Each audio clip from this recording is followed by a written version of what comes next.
স্বয়ং মহাদেবেরও একদিন এমন সময় এসেছিল যখন তাকে ভিক্ষা চাইতে হয়েছিল। কাশির গলিতে খালি পায়ে, হাতে ভিক্ষার পাত্র। সৃষ্টির স্বামী মহাদেব হয়ে গিয়েছিলেন এক ভিখারি। কিন্তু কেন?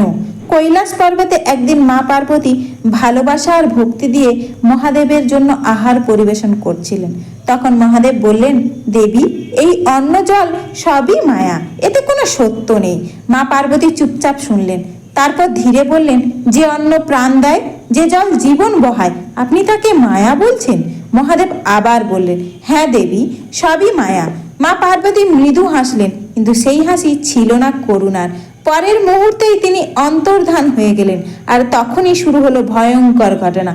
পৃথিবীর ক্ষেত শুকিয়ে গেল, নদী থেমে গেল, অন্নের দানা মাটিতে মিশে গেল, দেবতাদের পাত্র খালি হয়ে গেল, ইন্দ্রের অমৃত শুকিয়ে গেল, অগ্নিদেবের জ্বালা নিভে গেল, মানুষ কাঁদতে লাগলো, শিশুরা ক্ষুধায় চিৎকার করতে লাগলো, পুরো সৃষ্টি ক্ষুধায় কাতর হয়ে উঠল।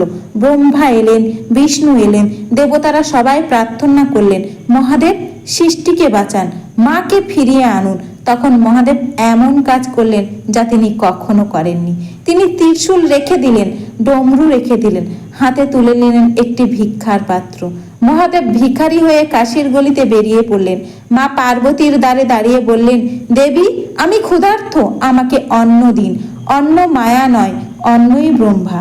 তখন মা প্রকাশিত হলেন, মা অন্নপূর্ণা রূপে, সোনার সিংহাসনে বসে, হাতে অন্নের পাত্র। তিনি হাসি মুখে মহাদেবকে ভিক্ষা দিলেন।